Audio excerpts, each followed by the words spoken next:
Assalamualaikum warahmatullahi wabarakatuh.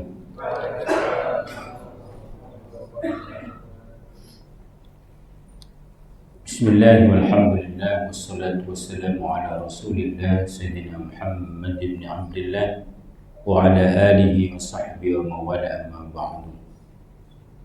Yang terhormat Direktur RSUD Muhammad Nur, Ketua Takmir Masjid Al-Rashid bersama seluruh pengurus takmir dan para jamaah Bapak Ibu rahimakumullah. Alhamdulillahirabbil alamin, bersyukur pada Allah Subhanahu wa taala pada siang ini kita bisa kembali bermuwajahah, bertatap muka, bersilaturahim di Masjid Al-Rashid ini untuk menunaikan kewajiban sholat duhur berjamaah, dan kita lanjutkan kewajiban untuk belajar, untuk terus belajar sambil diniati i'tikaf karena Allah. Jadi panjenengan duduk sambil mendengarkan kajian tafsir, itu diniati i'tikaf. Jadi insyaallah banyak pahala yang bisa kita harapkan dari Allah Subhanahu wa taala. Baik para jamaah, pada kesempatan siang ini merupakan bagian ke-6 kajian Quran surah Tabarak atau Quran surah Al-Mulk. Insyaallah pada siang ini kita akan membahas Quran surah Al-Mulk ayat 20 sampai 24 insyaallah. Baik, mari kita membacanya dengan ikhlas karena Allah. Insyaallah satu huruf yang kita baca Allah akan melipat gandakan pahala untuk kita semua. A'udzu billahi minasy syaithanir rajim. Amman hadzal ladzi huwa jundul lakum yansurukum min dunir rahman inil kafiruna illa fi ghurur. Amman hadzal ladzi yarzuqukum in amsaka rizqahu bal lajju fi 'utwin wa nufur. أفمن يمشي مكبا على وجهه أهدى أمن يمشي سويا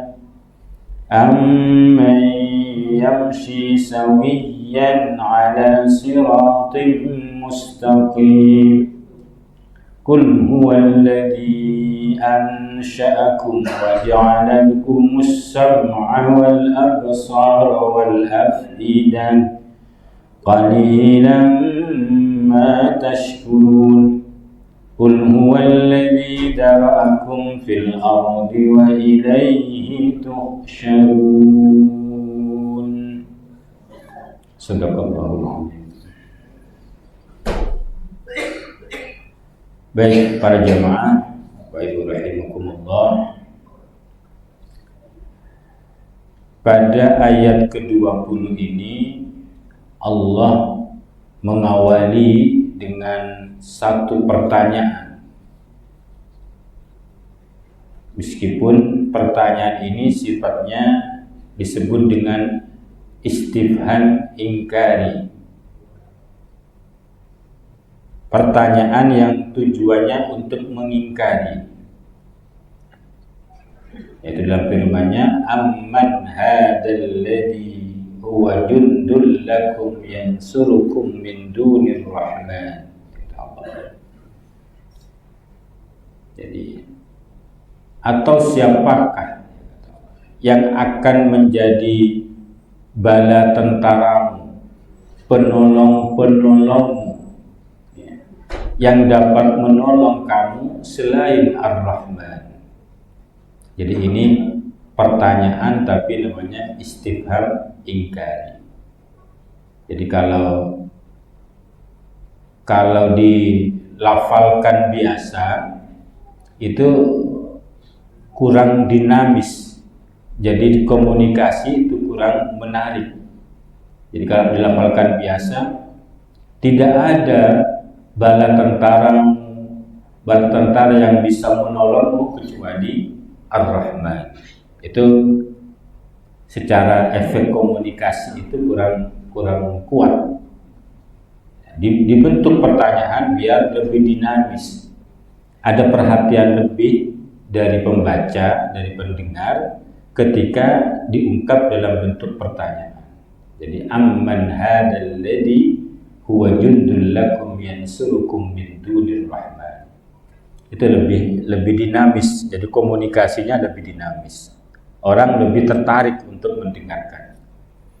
Jadi siapakah yang akan menjadi bala tentara bagimu yang dapat menolongmu selain Allah yang Maha Rahman, yang Maha Pengasih. Inil kafiruna illa fi ghurur. Orang-orang kafir itu tidak lain hanyalah dalam keadaan tertipu belaka. Jadi ini masih kaitannya dengan pembahasan kita sebelumnya, ketika Allah menunjukkan kekuasaannya kepada manusia, masih banyak di antara manusia yang tidak mau beriman kepada Allah. Allah sudah tunjukkan banyak hal. Monggo nanti penjenengan bisa kembali simak penjelasannya di YouTube ya, channel YouTube-nya. Jadi ketika mereka tidak mau beriman, padahal Allah sudah tunjukkan kekuasaannya dengan berbagai macam contoh kekuasaan Allah pada ayat-ayat sebelumnya, itu seakan-akan mereka itu merasa aman,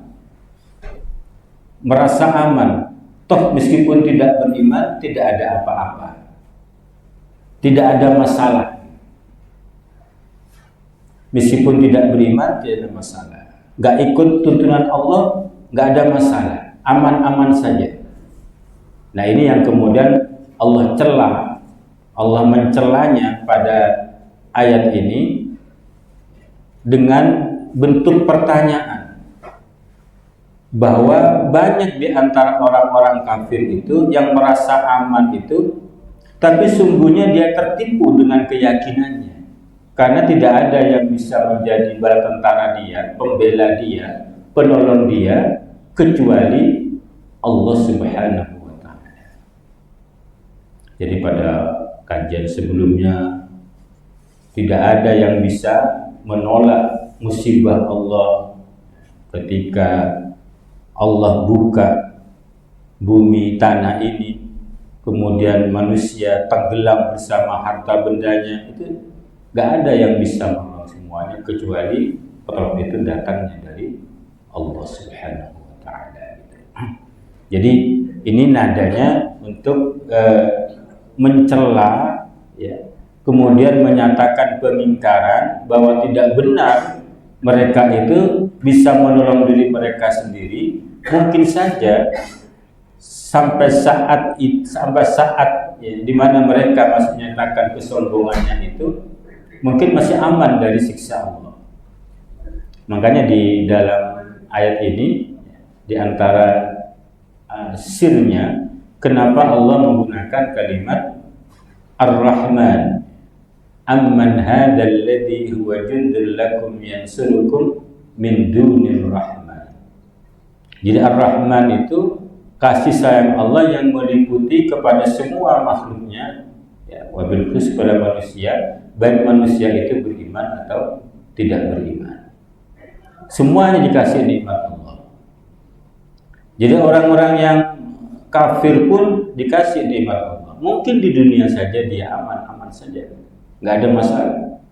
Dia aman juga dari musibah Allah. Tapi jangan lupa bahwa janji Allah itu pasti terjadi. Bahwa bagi orang yang kafir akan ada ancaman Allah berupa siksa Allah di neraka, dan nanti orang yang beriman ada janji Allah dengan surganya. Sehingga ini diungkapkan, jangan merasa aman gitu. Karena tidak ada yang bisa menjadi penolong kecuali itu pertolongan dari Ar-Rahman. Jangan tertipu. Dan orang-orang kafir itu banyak tertipu. Kemudian ada sejumlah ayat lain yang senada ya, dengan pernyataan ini. Misalkan bisa kita baca dalam Quran surah Al-Furqan ayat 55, Allah Subhanahu wa taala berfirman, "A'udzubillahi minasyaitonir rajim, ya'buduna min dunillahi ma la yanfa'uhum wa la yadurruhum wa kana al-kafiru 'ala rabbih dhahira." Mereka itu menyembah kepada selain Allah, ma la yanfa'uhum wa la yadurruhum, di mana sesembahan itu selain Allah itu tidak bisa memberikan manfaat pada mereka pun tidak bisa memberikan mudarat. Wa kana al-kafiru 'ala rabbih dhahira, dan sesungguhnya orang-orang kafir itu ala rabbih, atas Tuhan mereka itu dhahiran, menampakkan kedurhakaan. Jadi banyak sekali ayat-ayat yang senada yang berkaitan dengan ini, bahwa terkadang di dunia ini merasa aman-aman saja, padahal dia sedang tertipu oleh dirinya sendiri.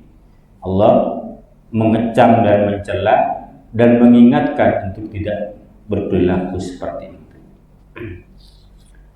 Kemudian pada ayat yang ke-21 Allah lanjutkan dengan sama bentuknya, pertanyaan tapi istifham ingkari, bertanya untuk mengingkari. Ayat 21 Allah berfirman, "Amman hadzal ladzi yarzuqukum in amsaka rizqa bal lajju fi 'utuwwin wa nufur." Atau siapakah yang dapat memberimu rizki jika dia menahan rizkinya?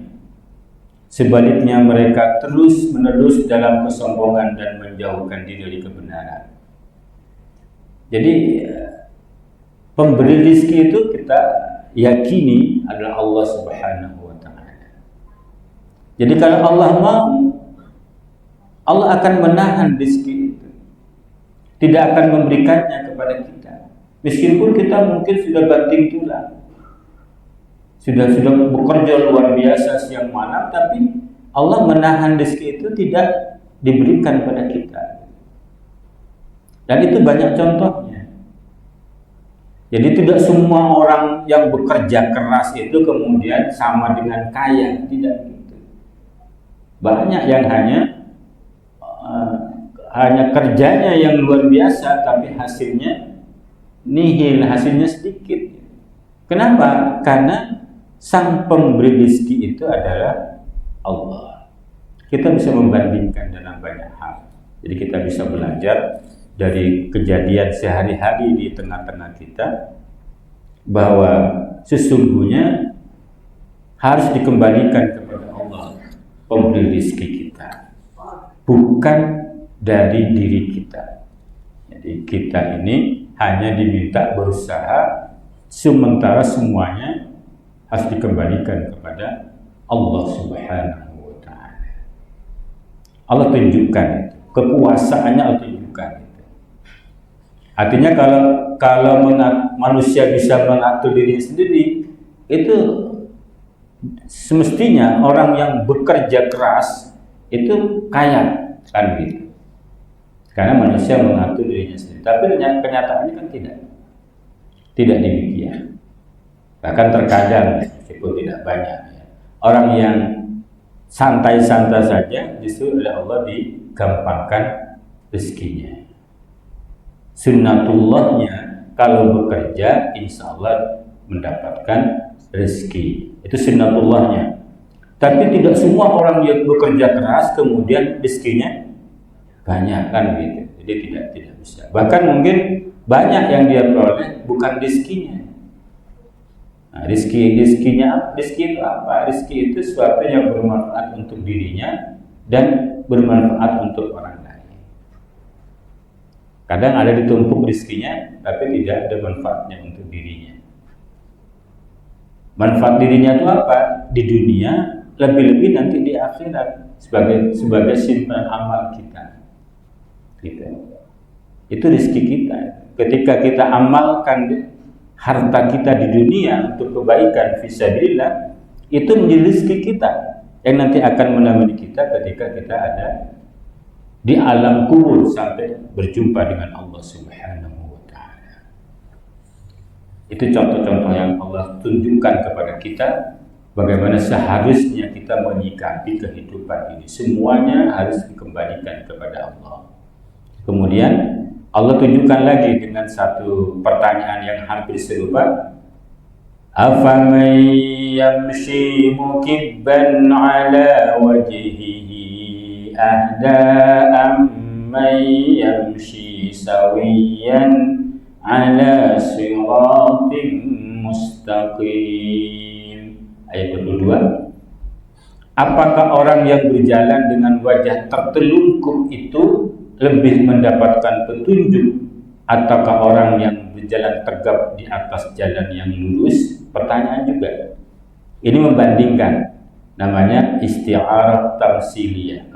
Kalau balaghahnya itu isti'arah tamsil, pengandaian untuk membandingkan dua hal yang berbanding terbalik.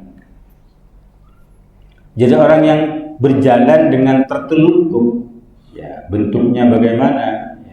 Bisa saja mukanya tidak bisa melihat jalan dengan baik, atau bisa saja bentuk cara jalannya itu tidak seperti lazimnya manusia berjalan. Tentu akan sulit dia berjalan dengan benar, tepat, cepat sesuai dengan tujuannya. Jadi Allah ingin membandingkan orang-orang kafir itu, dia sebenarnya ingin berjalan, tapi cara jalannya nggak tepat, sehingga tidak akan mencapai tujuan dengan baik. Beda halnya kalau jalannya tepat, ya seperti hanya orang-orang yang beriman digambarkan oleh Allah, yaitu orang yang berjalan tegak. Jadi mukanya menghadap ke depan, jalan yang dilalui dia ketahui, mana yang seharusnya dilalui, mana yang seharusnya tidak. Jadi yang dihindari dia hindari, yang mesti lalui dia lalui, karena mukanya menghadap tepat tegak ke depan. Nah, itu gambaran orang yang tahu tentang jalan yang benar, jalan hidup yang benar.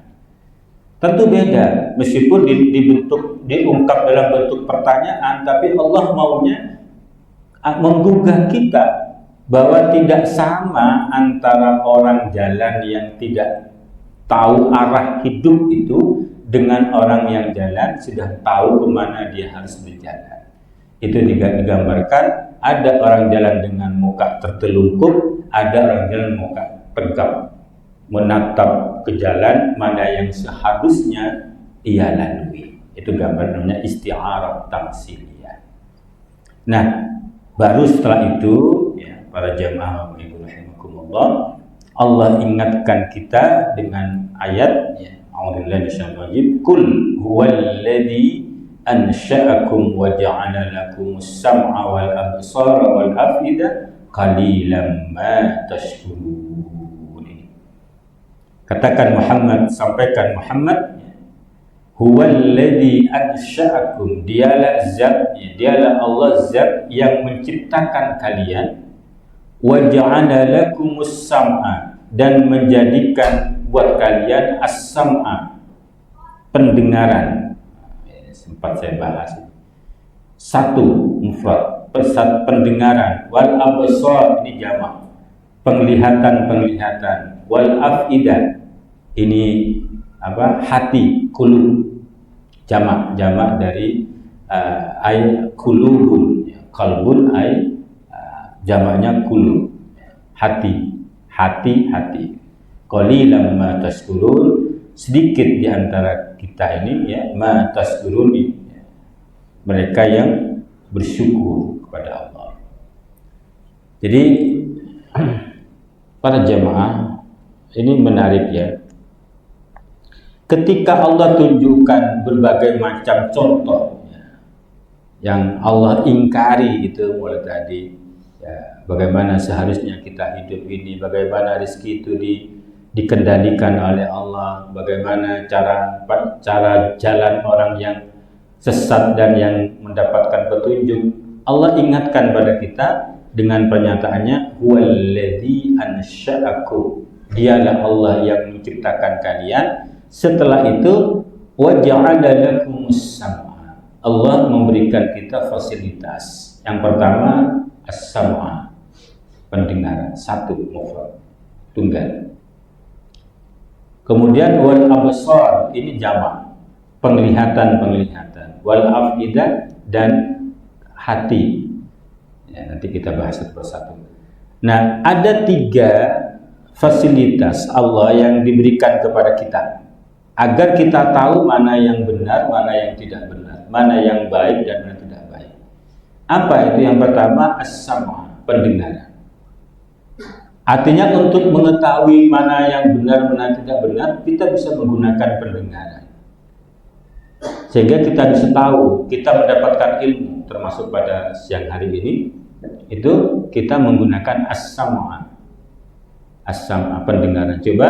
Cuma menariknya, Allah membandingkannya, kalau as-sam'a Allah menggunakan mufrad, tunggal, sementara kalau al-absar, melihat, Allah menggunakan bentuk jamak. Artinya apa? Kalau ilmu diperoleh dengan cara mustami'an kayak seperti ini, nggak banyak hasilnya. Paling paham sebentar, setelah itu keluar di sini sudah hilang. Ya alhamdulillah, minimal kita ada nilai-nilai yang bisa kita bawa pulang, minimal itu. Tapi beda halnya Allah menyebutkan kata al-absar, penglihatan. Artinya kalau ingin mencari ilmu, jangan hanya mengandalkan mustami'an, tapi membaca, meneliti, gitu ya. Jadi al-absar, observasi, itu banyak. Jadi metode penelitian yang menggunakan indera penglihatan kita. Jadi ada 2 indera yang disebut oleh Allah pada ayat ini. Yang pertama adalah as-sam'a, pendengaran, dan al-absar, penglihatan. Itu adalah fasilitas yang Allah berikan pada kita untuk mencari ilmu, sehingga kita tahu mana yang benar, mana yang tidak benar, mana yang harus kita lakukan, mana yang harus kita tinggalkan. Jadi kalau di dunia epistemologi, jadi penggunaan indera kita itu lebih dekat kepada metode aliran empirisme. Jadi ilmu yang diperoleh secara empirik pada dunia yang bisa kita lihat ini, empirisme. Jadi ada aliran empirisme. Ilmu itu diperoleh dari apa yang kita bisa indera. Nah, itu ilmu Allah, dan harus kita dalami. Jangan kemudian hanya yang sifatnya rasionalisme. Jadi al-afidah ini, Bapak Ibu rahimakumullah, ada yang menyatakan ini sebagai filter cari ilmu untuk yang digunakan dengan cara empirisme, cara indrawi. Artinya ilmu yang diperoleh dengan cara indrawi, ada yang menyebutkan dalam tafsirnya harus disaring dengan hati kita, dipertimbangkan baik buruknya dengan hati kita. Tapi banyak yang lebih sepakat bahwa 3 yang disebut oleh Allah ini sama-sama fasilitas yang diberikan oleh Allah kepada kita untuk mencari ilmu. Apa itu? Al-afidah, kemampuan intelektual, kemampuan berpikir kita. Makanya dalam Al-Quran itu yang bisa berpikir itu kan qalbun. Lahum qulubun la yafqahuna biha, mereka punya hati tapi tidak digunakan untuk memahami. Qalbun, enggak disebutkan secara khusus tentang otak gitu. Jadi qalbun, tapi pada dia Allah menggunakan al-afidah yang lebih umum, kemampuan berpikir kita, al-afidah. Nah, itu kalau di dunia epistemologi itu disebut dengan aliran rasionalisme. Rasional, masuk akal. Matematika itu rasional saja, matematika. 1 tambah 1 dengan 2 ya rasional. Yang empirik apa? Ada telur 1 tambah telur 1 sama dengan telur gabung telur gitu. Itu empiriknya yang tampak. Tapi rasionalisme 1 tambah 1 sama dengan 2. Seandainya dulu sepakat 1 tambah 1 sama dengan 4 mungkin berubah rumus ya. Karena itu kesepakatan saja. Kita memahami Allah, meyakini Allah itu Tuhan kita, itu bisa menggunakan rasionalisme, ya, bisa menggunakan empirisme. Allah bisa kita yakinkan sebagai Tuhan kita, itu didasarkan kepada analisis rasional, al-afidah kita, kemampuan berpikir kita, tapi juga bisa dibuktikan dengan empirisme. Allah, ayat-ayat sebelumnya ini Allah ajak kita untuk merenungi yang empirik, yang tampak, bahwa Allah adalah penguasa segalanya. Monggo dibaca lagi, YouTube sebelumnya baca lagi. Nah, tapi kata Allah, ketika kita ini sudah diberikan oleh Allah fasilitas yang luar biasa untuk mendapatkan ilmu, qalilan ma tashkurun, sedikit di antara kalian yang pandai bersyukur, yang mau memanfaatkan fasilitas yang diberikan oleh Allah itu. Banyak kita gunakan hal-hal yang tidak bermanfaat. Mata kita, pandangan kita, rasio kita, hati kita, itu tidak banyak menghasilkan ilmu. Hanya hal-hal yang tidak berguna yang sering kita gunakan. Jadi konon katanya, kalau ada pameran otak sedunia, maka banyak orang berebut untuk memilih otak Indonesia. Kenapa? Karena ternyata masih banyak yang orisinil, belum banyak terpakai. Jadi space-nya itu masih banyak kosong. Nah, guyonannya gitu. Ini jangan bangga dulu. Artinya otak Indonesia itu tidak banyak digunakan sehingga masih kosong. Baik, gitu ya Pak Ibu rahimakumullah. Kemudian kita akhiri pada ayat 54 ini, Qul huwallazi dzara'akum fil ardi wa ilaihi tusyarun. Katakan Muhammad, sampaikan Muhammad, huwallazi dzara'akum fil ardi, dialah yang membuat kalian bisa berkembang biak di muka bumi ini, wa ilaihi tusyarun, dan nanti kepadanya kalian akan dikumpulkan kembali. Allah beri kesempatan hidup untuk berkembang biak di muka bumi ini, tapi jangan lupa Allah pula yang nanti kepada pula semuanya akan dikembalikan. Kalau saya tanya, saya ingin tutup kajian ini dengan pertanyaan sederhana. Panjenengan senang ketika dikasih anugerah anak oleh Allah? Senang kira-kira? Senang? Senang, yakin senang? Senang? Kira-kira kenapa senang? Atau untuk apa kok senang? Ya. Ada yang bisa menjawab? Oke, ngeri. Nah, untuk melanjutkan perjuangan kita, boleh. Mantap, itu jawabannya mantap, boleh gitu. Artinya kita berharap mengambil manfaat dari anak kita, kan gitu. Baik di dunia, tapi jangan lupa manfaat yang paling besar dari anak kita itu ketika kita di alam akhir, di kuburan. Itu yang kita harapkan, kan begitu. Yang kita harapkan begitu. Buat apa kita punya anak tapi tidak ada manfaatnya kita? Hanya memberikan beban saja, apalagi bikin masalah, kan gitu. Bikin masalah. Jadi kita senang punya anak, harapannya apa? Minimal kalau sudah tua, sepuh, nggak bisa bekerja, mudah-mudahan anak yang bisa melayani. Minimal kan gitu di dunia ini.